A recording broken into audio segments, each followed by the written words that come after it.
یہ عالم ملکوت عالم ملتس کے ساتھ ہے، یعنی کہ اس کا تعلق ملائکہ ارواح نفوس قدسیہ کے لیے یہ عالم ترقی کے بعد آتا ہے، یعنی کہ جب ہم اس طریقت کے مقام پر فائز ہوں گے، یہ عالم کب آتا ہے، کسے ترقی کرنے کے بعد آتا ہے؟ یہ عالم ملائکہ ارواح نفوس قدسیہ کے لیے یہ عالم ترقی کے بعد آتا ہے۔ اس کا علم طریقت ہے، یعنی کہ ان چیزوں کو جاننا اور ان تک اپنی رسائی حاصل کرنا، اس علم کی ترقی کے بعد یہ علم یعنی کہ مقام طریقت آتا ہے۔ طریقت کا علم شریعت کے علم کا اگلا درجہ ہے، کیونکہ شریعت کے علم والا اپنے ظاہر کو سنوارتا ہے، طریقت والا اپنے باطن کو سنوارتا ہے۔ جیسا کہ صبر و شکر، نفس کی پاکیزگی، اخلاص وغیرہ، دیکھیں طریقت والے جو روح ہوتی ہے نا ان کی، وہ روح نورانی ہوتی ہے، یعنی کہ طریقت والی کی جو روح ہوتی ہے نا وہ روح نورانی ہوتی ہے،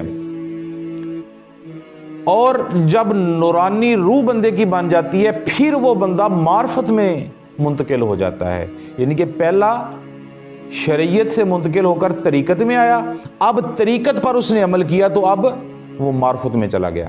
اب جو معرفت والا بندہ ہے، جب معرفت میں بندہ پہنچتا ہے، تیسرا مقام تصوف کا تیسرا مقام، تیسرا درجہ جبروت ہے۔ معرفت کو جبروت کہتے ہیں۔ عالم جبروت عالم ارواح ہے۔ جبروت کا مقام ذوق و شوق، طلب تڑپ، یہ مرتبہ ورادت اور مرتبہ و فصاحت سے ہے، معرفت ہے۔ یہاں پہنچ کر طالب حرف بلکہ صرف یہ پہچان کرتا ہے کہ میں کیا ہوں، کون ہوں، میرا رب کون ہے، یعنی یہاں انسان اپنی ذات میں غور و فکر کا علم سیکھتا ہے۔ معرفت کا جو علم ہوتا ہے نا، انسان اپنے اندر کی بات کو سمجھتا ہے، میں کیا ہوں، میرا رب کون ہے، میرا مقام کیا ہے۔ جب بندہ معرفت میں پہنچ جاتا ہے پھر اس کا اگلا مقام یہ آ جاتا ہے۔ تو اس مقام پر جب بندہ پہنچ جاتا ہے، جب یہ علم سیکھ لیتا ہے، غور و فکر کا علم سیکھ لیتا ہے اور باقی ہر علم کو خیر بات کہہ دیتا ہے، اور یہاں روح کو روح سلطانی کا نام دیا جاتا ہے، یعنی کہ انسان کی روح سلطان ہو جاتی ہے۔ سلطان سے مراد اسے خبر ہو جاتی ہے، اللہ تبارک و تعالیٰ کے قرب کی اسے خبر ہو جاتی ہے۔ اس کا مقام پر روح پر جو تجلی پڑتی ہے اسے تجلی فصاحت کہتے ہیں۔ تجلی فصاحت جو ہوتی ہے، جب بندہ تجلی فصاحت کو حاصل کر لیتا ہے تو پھر وہ حقیقت جان لیتا ہے۔ تجلی فصاحت کو حاصل کرنے کے بعد بندہ تو چوتھے درجے حقیقت کے اندر منتقل ہو جاتا ہے، چوتھے درجے میں پہنچ جاتا ہے۔ اب حقیقت تصوف کا آخری درجہ حقیقت ہے، یعنی کہ حقیقت جو ہے نا یہ تصوف کا آخری درجہ ہے جس کا نام حقیقت ہے۔ دیکھیں حقیقت سب باری اور اہم مقام ہے، اور اس کا جو عالم ہے وہ لاہوت ہے، یعنی اسے عالم لاہوت کہتے ہیں۔ حقیقت جو ہوتی ہے نا اسے عالم لاہوت کہتے ہیں، اور عالم لاہوت کے نشان اپنے آپ سے قطع تعلق کرتا ہے۔ یہ جو انسان ہوتا ہے نا، جب اس کے ساتھ عالم لاہوت کے نشان آ جاتے ہیں، اس پر عالم لاہوت چھا جاتا ہے، اس مقام کو حاصل کر لیتا ہے بندہ، تو پھر وہ اپنے آپ سے قطع تلقی کر دیتا ہے۔ کیونکہ اس لیے یہ قطع تلقی اس لیے کرتا ہے کیونکہ اس کو اللہ تعالیٰ نے ایک حقیقت ظاہر اس کے سامنے سے پردے اٹھا دیے جاتے ہیں۔ حقیقت کا مطلب ہے پردوں کو اٹھا دینا۔ اس کا تعلق عالم امر سے ہے، اور اسی کو لامقام بھی کہتے ہیں۔ یہ عالم حقیقت، جو بندہ جب عالم حقیقت میں پہنچتا ہے نا تو اسے ہی لامقام بھی کہتے ہیں۔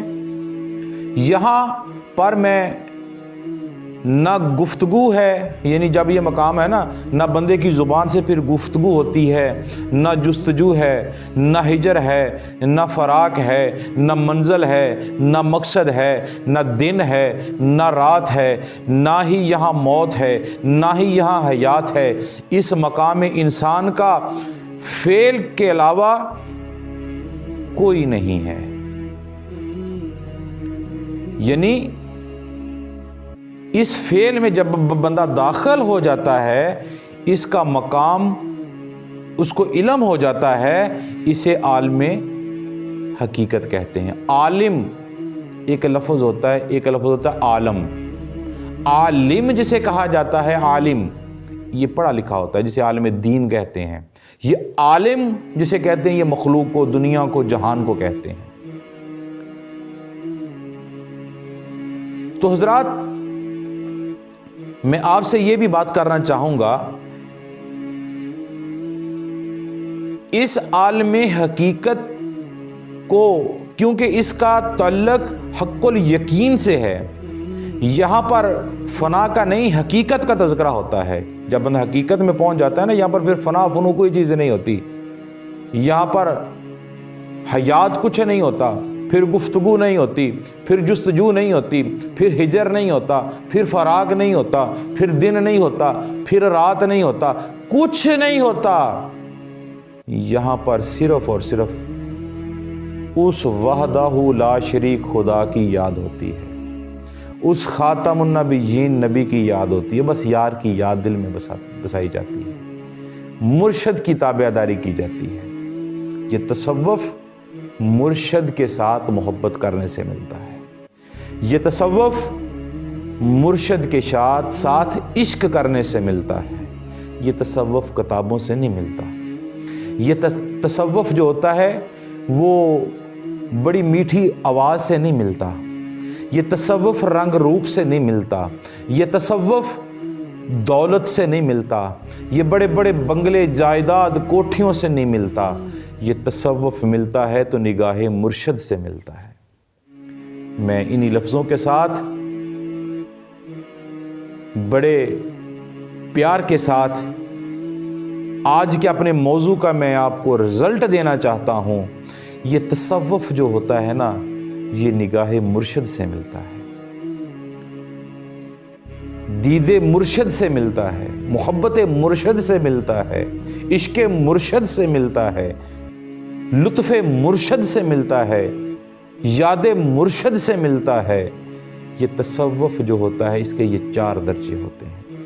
اس کو پانے کے لیے دل کو صاف کرنا پڑتا ہے، اس کا داخلہ لینے کے لیے مرشد کی بارگاہ میں جانا پڑتا ہے۔ جیسے بندے نے ڈاکٹر بننا ہو، وہ کالجوں میں پڑھتا ہے، اسکولوں میں پڑھتا ہے، یونیورسٹیوں میں پڑھتا ہے، پھر کورسز کرتا ہے، دوسرے ممالک میں جاتا ہے، MBBS کا کورس کرتا ہے، دیگر شعبہ جات کے کورس کرتا ہے۔ اسی طرح تصوف کے ان 4 درجوں پر اپنے آپ کو اعلیٰ کرنے کے لیے، اس میں داخل کرنے کے لیے، حاصل کرنے کے لیے پھر داخلہ لینا پڑتا ہے مرشد کی بارگاہ میں۔ اسے صوفیہ اعظام اور شریعت کی زبان میں اسے بیعت کہتے ہیں، بیعت ہونا پڑتی ہے، اور بیعت ایسے شخص کے ہونا پڑتا ہے جس کی نسبت نبی پاک کے ساتھ ہو، درمیان سے منقطع نہ ہو، نسبت کے ساتھ نسبت کے ساتھ نسبت۔ میں پھر ایک مرتبہ کہوں، یہ کتابوں سے علم حاصل نہیں ہوتا، یہ علم نگاہ مرشد سے حاصل ہوتا ہے۔ مقام حقیقت میں پہنچنا ہے، اس کی روح کو روح قدسی کا نام دیا جاتا ہے جب بندہ حقیقت میں پہنچتا ہے، کیونکہ اس روح کا وطن عالم لاہوت ہے۔ اس مقام پر ڈائریکٹ حق تعالیٰ کی تجلیات وصول ہوتی ہے، ڈائریکٹ حق تعالیٰ کی تجلی پڑتی ہے۔ جب بندہ حقیقت میں آ جاتا ہے تو پھر اس کے سامنے سے وہ پردے اٹھا دیے جاتے ہیں، چہرہ یار نظر آ جاتا ہے، بندہ کامیاب ہو جاتا ہے۔ یہی میرا میسج تھا، یہی میرا پیغام تھا۔ تصوف کے یہ 4 موضوع میں نے آپ کو بتائے۔ اللہ تعالی ہم سب کو اس پر عمل کی طاقت، توفیق، برکت اور محبت عطا فرمائے، تاکہ ہم اسے سمجھ سکیں، اس پر عمل کر سکیں، آگے لوگوں کو بتا سکیں۔ والسلام علیکم ورحمۃ اللہ وبرکاتہ۔